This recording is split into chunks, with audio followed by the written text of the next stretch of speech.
Hello and welcome to your new moon report for October 14th. We have the new moon in Libra and a solar eclipse.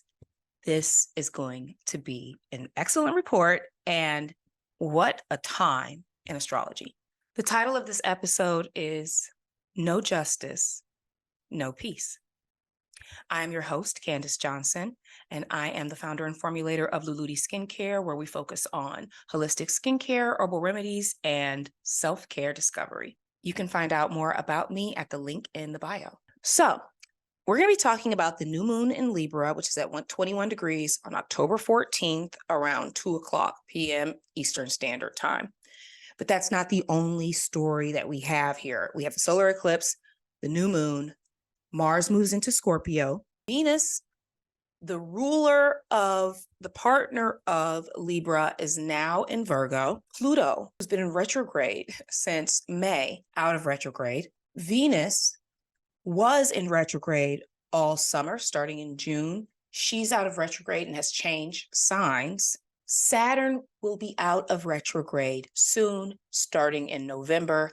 And by the end of the year, we have all major planets going direct. End of the year, beginning of next year, okay? But we are at this precipice in the story. I also have to add to this that yesterday was Friday the 13th, and I don't know why I feel like that's relevant, but it is. So let's just add it in with all the stuff for our October season, okay?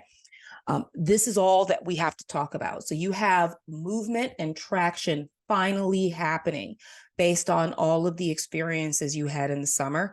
But we are at a very important point. Before we get to it, I need to make some announcements. Okay, first thing I want to let you know about Preserve and Protect Your Energy course is live. I had it on our Chakra Finder TikTok website, and I merged everything with Louloudi together. This is a course all about preserving and protecting your energy. It's got smudging, crystals, meditation guides, visualization and movement techniques to help you harness that energy. It went live again Wednesday, and I updated it, and you can find out more about that in the show notes. It's $15. It's fabulous. You're really going to enjoy it. I will be doing live readings on TikTok weekly, 10-minute readings for $25. We will be using your sun, moon, and rising to go over the current astrology, and then I'll be doing energy clearings at the same time. If you want to know more about that, show notes, TikTok, Chakra Finder. If you live in Detroit, October 20th, I'll be at Quotation. That information will also be in the show notes. I'm doing a pop-up there with supernatural lingerie and jute designs. It's going to be super cute, and I'll be doing energy readings there, and I will have Louloudi Skincare. And finally, if you want to book a reading, you can book 30 minutes, you can book an hour, you can book an hour and 30. You can also do that at the show notes. My readings encompass a blend of energy healing like Reiki, astrology, and we always go into the gene keys so that you feel like you know where you're going by the end of the session. Okay, let's get into this. We've got a lot to cover. And when I thought about how to do this presentation, I was looking in a book that I absolutely love. And I have, again, the name of this book is in the show notes. And it is the Library of Esoterica astrology book. They have one on witchcraft. They have one on tarot. These are so beautiful. They include a lot of artist renditions. And it really helps you visualize the planets. So I have this image here from this book, and we're going to really focus most of our discussion here because there's so much symbolism involved that I think it really covers the entire atmosphere of the Libra energy and the solar eclipse. And I'm going to tell you why, obviously. Okay, so I'm pulling up this image. This image is originally by Joffre, and he's from the Netherlands, and I have his website here. He has an artistic rendition of every single astrological sign. But this one really I was drawn to because I feel like it really, Libra to me was always a little confusing. And I feel like this really just opened up a new level of understanding.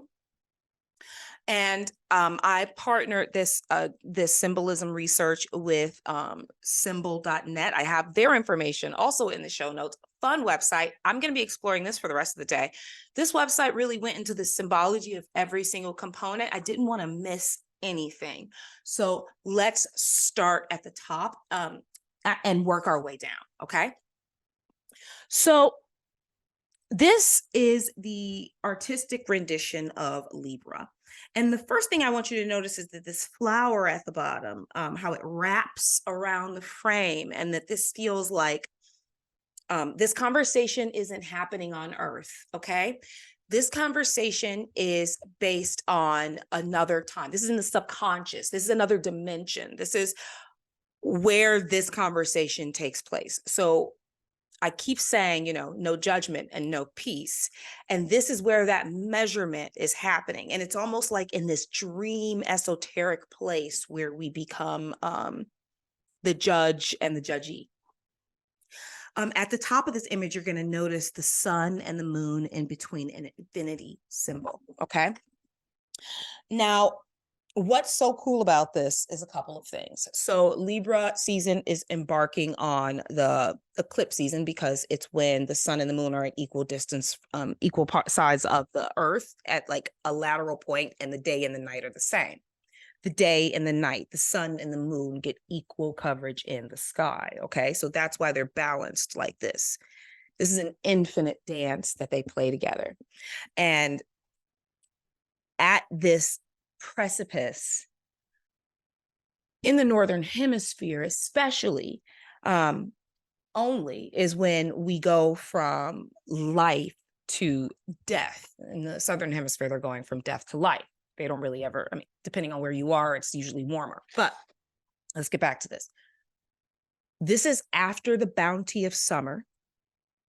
We've collected the harvest at the end of summer. We know what we've acquired.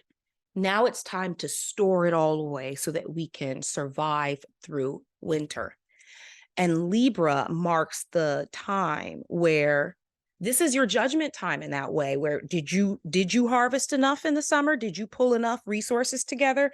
Can you make it through winter? This is the judgment point, the scales, literally weighing out decisions. But we're going to get more to the scales later, but that is the reference of the sun and the moon here.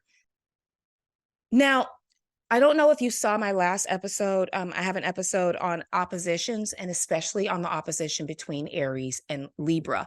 And I think we need to talk about that a little bit before we move on. Now, Aries is a time of bursting on the scene as the self, the little sprout coming out of the ground on its own. Libra is the forest. Aries is acts and doesn't really think. Libra stops, contemplates, judges. Reflects on everything that happened. It's all about the community aspect here. These are opposing signs, where you focus on the self and where you focus on the other.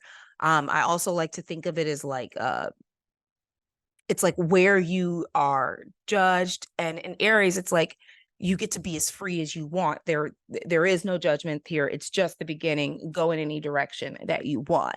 And you have these two opposing forces, kind of like Aries started us off at the season with being able to come up with, let's say, a new idea. Let's use this analogy. Then we got to Taurus. Maybe we grounded that idea a little bit and planted a seed to try to make it grow. Then we got to Gemini and we started talking about this idea, trying to see if it could work. Then we got to Cancer and we emotionally processed this idea. We took it inside. Does this really fit with me? Does it vibe? Does it feel like home? And then you get to Virgo and you got to start analyzing and organizing that idea. Okay. Again, it's taking it to the earth plane and getting it out in a linear fashion. And then you get to Libra and you have to judge that idea. Okay. And that is where we are. We are at that place where you have to judge that idea.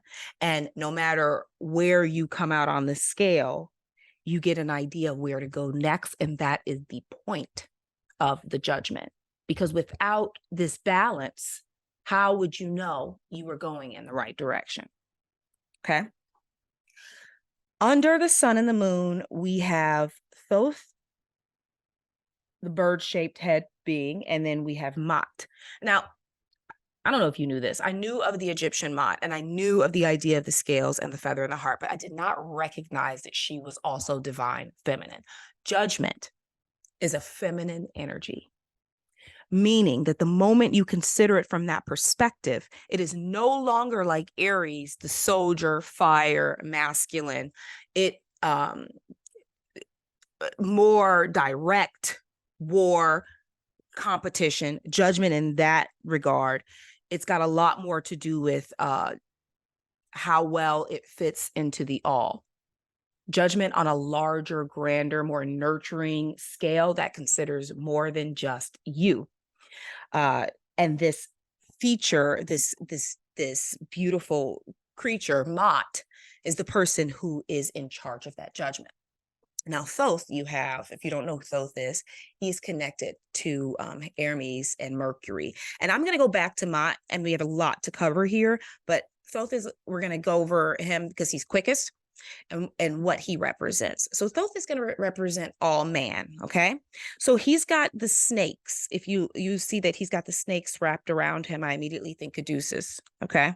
So you think of the yin-yang coming up, and you think of the kundalini rising. This is a teacher who has reached the utmost level of knowledge, okay? He's got a balance of yin-yang. He knows who he is.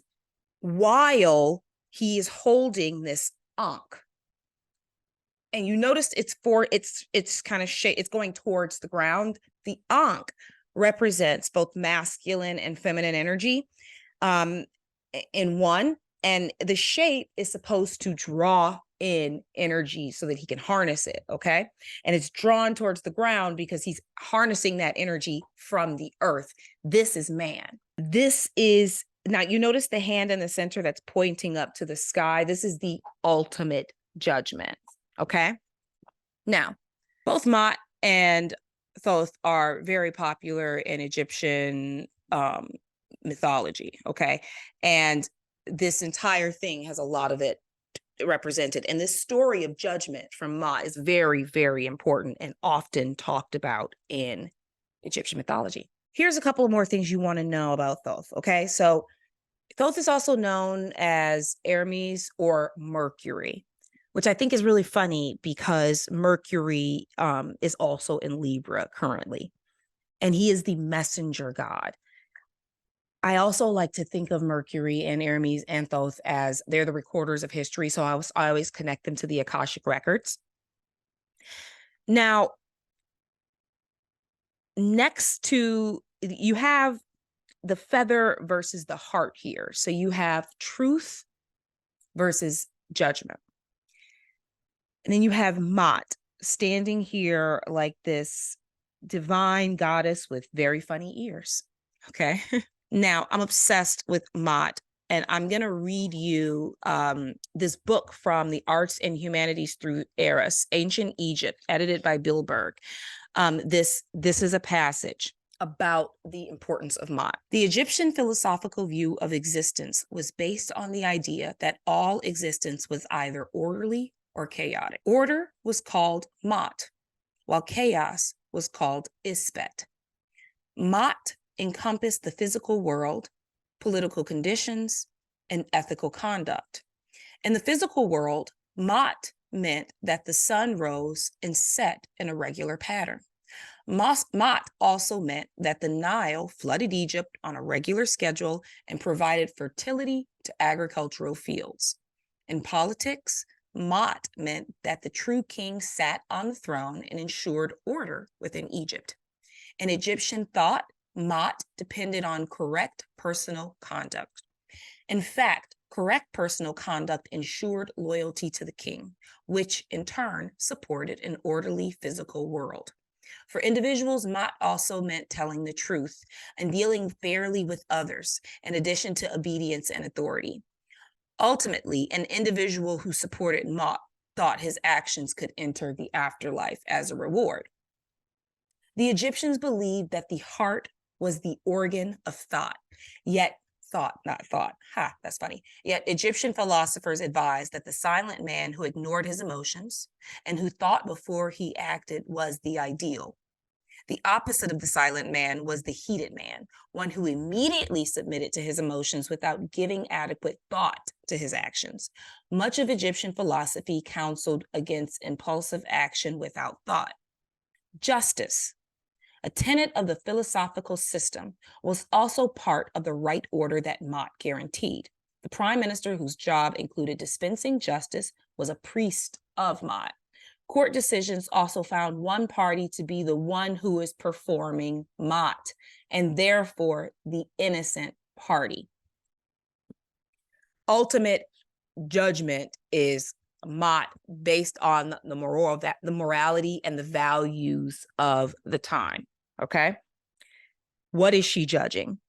And what happens when you don't do it, when you get judged? Okay. So you die in Egyptian, you're in Egyptian times and you dead. Okay.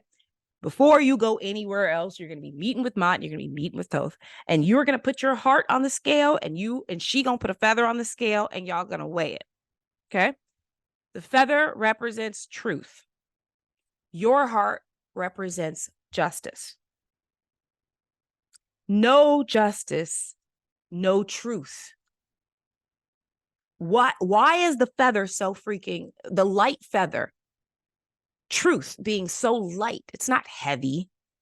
You think you hit somebody with truth, or you slam truth down on something, and that is the justice. The truth, it permeates everything. It's fluid. It doesn't need to unfold. All lies encompass the truth, but all truths don't encompass a lie. The truth contains everything, and it just is. It doesn't have to prove itself. Okay? Justice, on the other hand, is based on whomever is handing it out. And if your heart is the weight against truth, where do you fall on the scale? Are you weighed down by these judgments?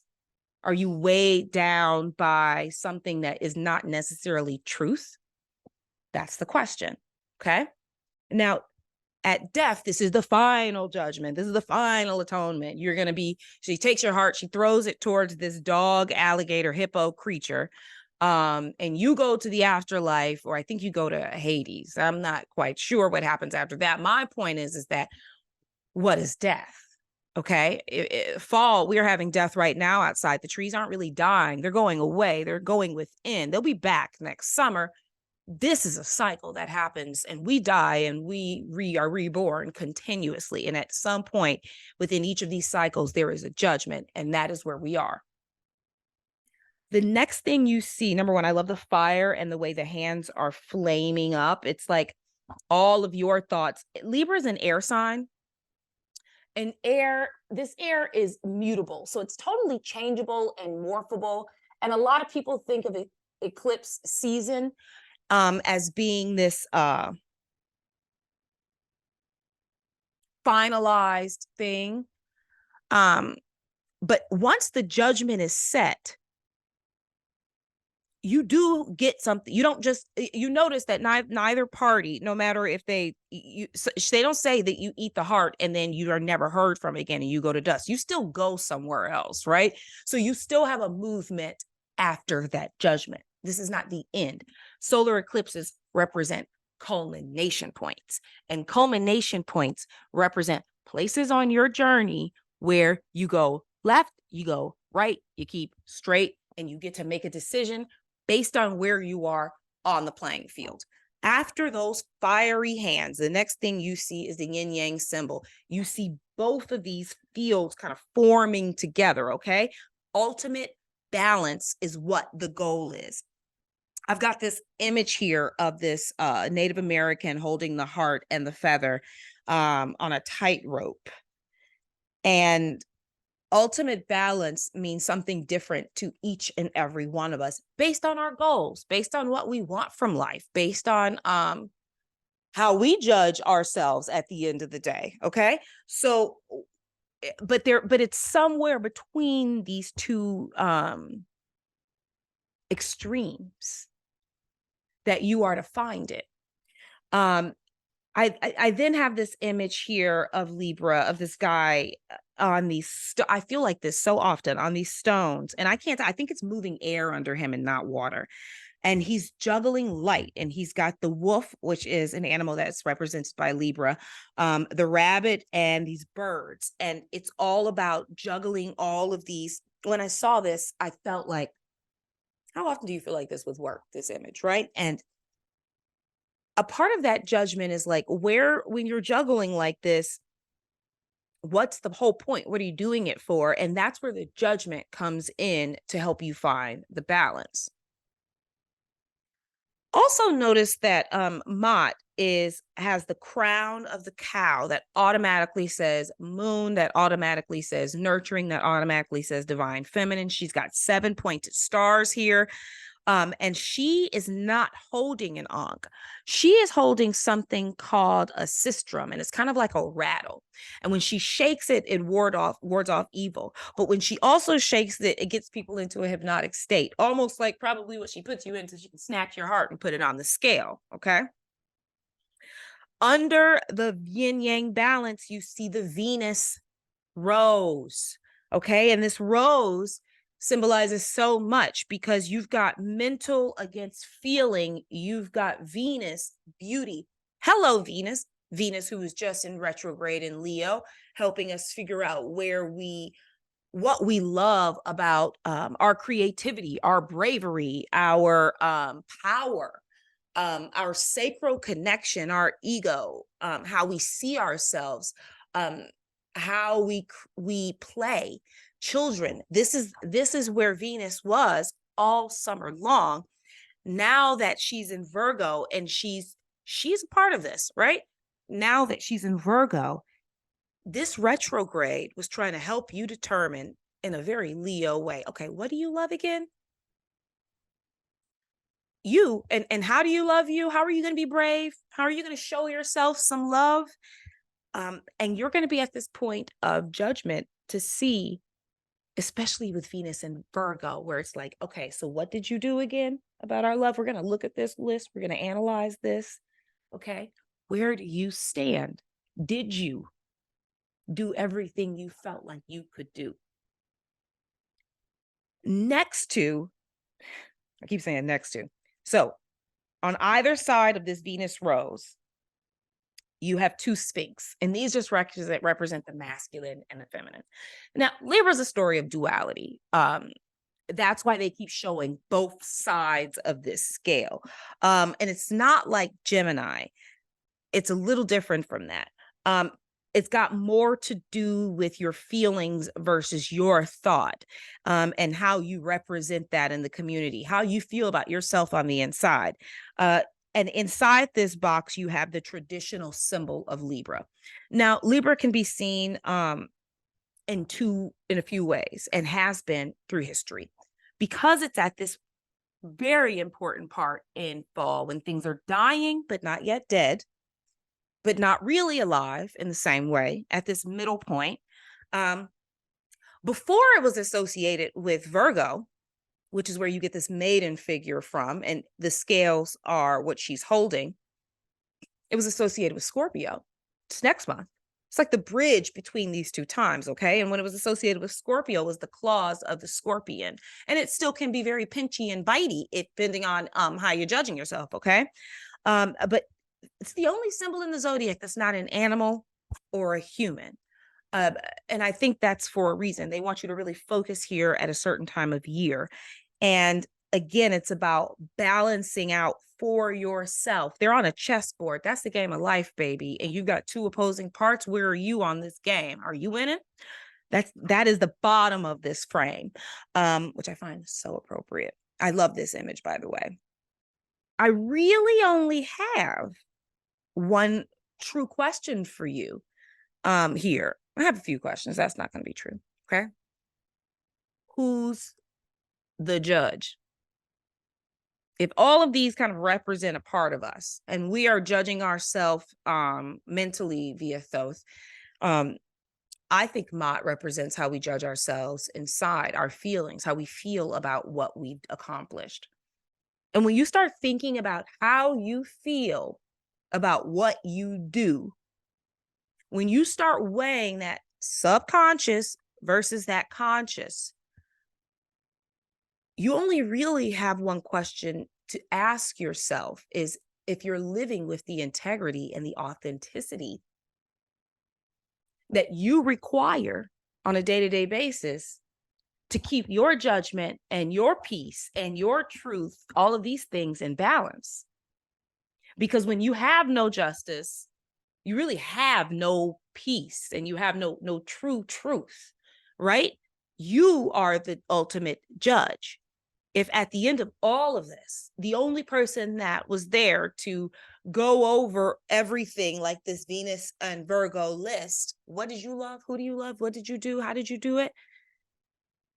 What would you say to yourself? How would you explain to yourself where you've accomplished, not accomplished, promised, didn't promise, acted the way you meant to, wanted to, did all of the things that you thought inside were right, were true, stood up to that person you meant to stand up to, apologize to that person you meant to apologize to, lived within your truth so truly that at the end you can weigh your truth against your truth, right? And you know that the scales are going to come out right. And you know right now, based on this balance today, right now with what's happening, how those scales are going to weigh out. And if you don't know, baby, I'm going to tell you the solar eclipse is about to show you. So keep your eyes open and adjust. Adjust. Decide if you're going right, left, or center, or up or down, or turning in a circle. Really, it's all up to you if you're the judge, right? Now, if someone else is judging you, hell, they might be easier on you than you would be. That's another thing to think about. We consistently exist in a space where we think people are judging us anyway, and we don't ever think usually that we're living up to that judgment. And then we go internally and we overjudge ourselves, and we can never live up to that judgment. That's where the balance is needed. It's got less to do with what you are actually doing and more forgiveness for yourself for what you've actually done, knowing you probably did do the best that you could do at the time, and that is all it was required. So I think if you do anything during this period, it is to determine who you truly want to be in the world and then move accordingly based on everything that you've learned since the last time, let's say even Venus was in Virgo in September of 2022, September 4th, I think, 2022. Think about who you want to be in the world and move in that direction. And that's the only time you're going to be able to judge yourself and say, I did exactly what I said I was going to do. And you might waffle. I think this is telling you to stop waffling, right? But you might waffle, but at least you did what you wanted to do in the waffling and not what someone else asked of you, required of you, begged of you. I still think that there is an Aries component to this Libra society balance judgment. And that when you have a healthy balance of both of these aspects in your life, you know when it's time to stand up for you versus when it's time to fold versus when it's time to stand up for other people. You know what's right. So that is all I have for you today. Happy new moon weekend. Happy Halloween month. The next time you will see me for this is probably the full moon report, but I've got a ton of great stuff coming out. Please don't forget to follow me on TikTok. Chakra Finder, you will get all the quantum stuff. Louloudi Skincare, you'll get all the herbal remedies, the DIYs, the recipes. It's all there for you. Like, subscribe. Let me know how you enjoyed this content. Where are you trying to find that balance of judgment for yourself? Where are you feeling the need to be more forgiving to yourself? And where are you feeling the need to stand up for yourself? You can always book a session with me. And the sessions for live readings on TikTok, where you can get 10 minutes for $25, will be on Fridays. Thank you so much for listening to me, guys. Enjoy.